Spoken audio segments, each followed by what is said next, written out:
আমাদের শিক্ষা ব্যবস্থা যেন এক অদ্ভুত কারখানা, যেখানে গাড়ি বানাতে শেখানো হয় না, বরং গাড়ি বানিয়েছে কারা, কোন দেশে, কত সালে, এসব মুখস্থ করাই আসল বিদ্যা। বইয়ের পাতায় অজস্র তথ্য, তত্ত্ব আর সংখ্যা, কিন্তু বাস্তব জীবনে কোনো প্র্যাকটিক্যাল ব্যবহার নেই। তাই ক্লাসে যদি শিক্ষক জিজ্ঞেস করে কে গাড়ি বানিয়েছে, আমরা বুক ফুলিয়ে উত্তর দিতে পারি, কিন্তু নিজে হাত লাগিয়ে একটা গাড়ির চাকা পর্যন্ত জোড়া দিতে পারি না। আমরা সেই জাতি যারা বিজ্ঞান পড়ে বাল্ব আবিষ্কার করতে পারি না, কিন্তু টমাস এডিসনের জীবন কাহিনী পরীক্ষায় লিখে ফুল মার্কস পেতে ওস্তাদ। এই হলো আমাদের তথাকথিত উন্নত শিক্ষা ব্যবস্থার সোনালী সাফল্য। আসল শিক্ষা নয়, মুখস্থ বিদ্যা, বাস্তবতা নয়, শুধু কাগজে কলমে ডিগ্রি। তাই গাড়ি বানানোর চেয়ে কে বানিয়েছে সেটাই জানা আমাদের প্রধান অর্জন। এই বৈপরীত্য আসলে আমাদের শিক্ষা ব্যবস্থার ব্যর্থতার এক জীবন্ত প্রতিচ্ছবি। সারা পৃথিবীতে যেখানে ব্যবহারিক জ্ঞানকে সবচেয়ে বেশি গুরুত্ব দেওয়া হয়, সেখানে আমরা এখনো মুখস্থ বিদ্যার ফাঁদে আটকে আছি। বিদেশের স্কুলের বাচ্চারা ছোটবেলা থেকে প্রজেক্ট করে শিখছে, রোবট বানাচ্ছে, বৈজ্ঞানিক পরীক্ষা করছে, আর আমাদের বাচ্চারা সারাদিন কোচিংয়ে বসে মুখস্থ করছে কারা গাড়ি বানিয়েছে, কোন সালে প্রথম ট্রেন চলেছিল, কিংবা কোন বিজ্ঞানী কি আবিষ্কার করেছিল।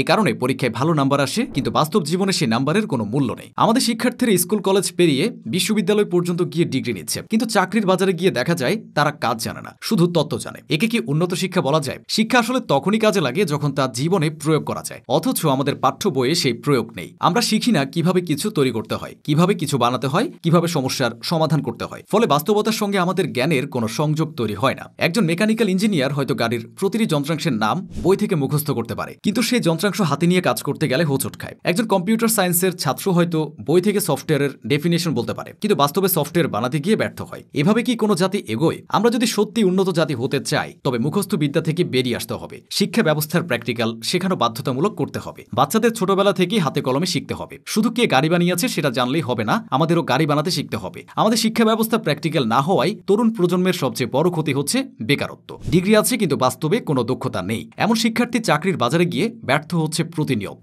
এতে শিক্ষিত বেকারের সংখ্যা ভয়াবহ হারে বাড়ছে। শুধু তাই নয়, আমরা নিজেরা কিছু উৎপাদন করতে পারছি না। গাড়ি থেকে মোবাইল, এমনকি ছোটখাটো যন্ত্রপাতিও বিদেশ থেকে আমদানি করতে হচ্ছে। মানে আমরা ভোক্তা হয়ে যাচ্ছি, উৎপাদনকারী নই। ফলে অর্থনীতি দুর্বল হচ্ছে। আর একটা বড় সমস্যা হলো জ্ঞান আর কাজের মধ্যে বিশাল ফাঁক। বই থেকে মুখস্থ করে আমরা জানি ইঞ্জিন কিভাবে চলে, কম্পিউটার কিভাবে কাজ করে, কিন্তু বাস্তবে গিয়ে ইঞ্জিন মেরামত বা সফটওয়্যার বানাতে পারি না। এর ফলে বিশ্ববিদ্যালয় শেষ করেও অনেকে বাস্তব দুনিয়ায় টিকে থাকতে পারছে না। উদ্যোক্তা তৈরি হওয়ার সুযোগও কমছে, কারণ প্র্যাকটিক্যাল দক্ষতা না থাকলে কেউ নতুন ব্যবসা বা উদ্ভাবনের চিন্তা করতেও সাহস পায় না। বিদেশে প্রতিযোগিতার ক্ষেত্রে আমরা পিছিয়ে পড়ছি।